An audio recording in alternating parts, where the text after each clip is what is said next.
আজকে আমির হামজা সাহেব আগে কিন্তু এরকম উল্টাপাল্টা কথা বলতো না, বলতো, কিন্তু তাকে যে পরিমাণ অত্যাচার করা হয়েছে আমি তার আইনজীবী হিসেবে আমি জানি তার শরীরের 80% কিচ্ছু রাখে নাই, তার মাথায় কাজ করছে না তো, এই পরিমাণ অত্যাচার করা হয়েছে। নিজে বলে ভুল করে আবার ক্ষমা চাচ্ছে, কেন? অবস্থা নেই তো। এই পরিমাণ অত্যাচার করা হয়েছে, অত্যাচারের কাহিনী শুধু তার থেকে সামনে বসে একটু শুনেন ভাই, একটু শুনেন।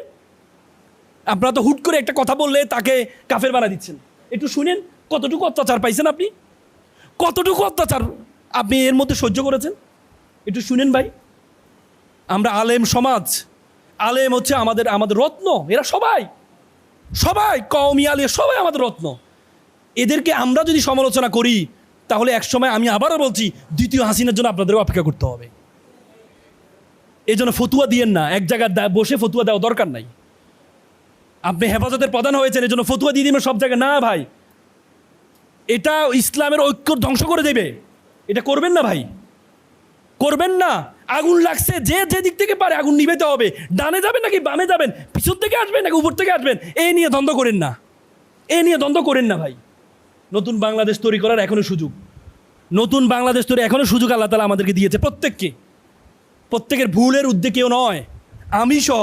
আজকে আমি যতগুলো কথা বলেছি এটার মধ্যে কমপক্ষে 50টা ভুল পাবেন আপনি যদি আমার 50টা নিয়ে আলোচনা করতে চান তাহলে আপনি 1000 ঘন্টা আলোচনা করতে পারবেন। কিন্তু আমার এখান থেকে যদি একটা শিক্ষা যদি আপনি আলোচনা করতে চান, একটা শিক্ষা নিয়ে যদি আপনি আলোচনা করেন তাহলে এটার জন্য যথেষ্ট।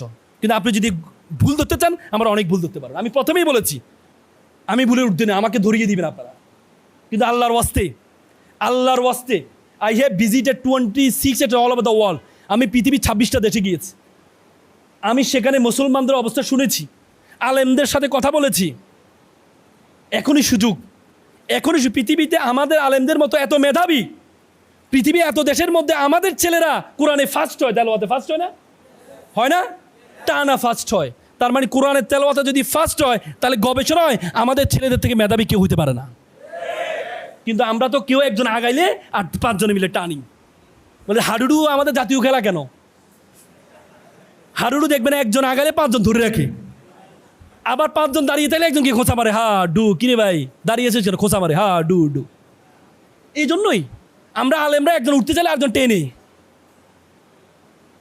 ধরে রাখি না, টেনে ধরে রাখবেন না।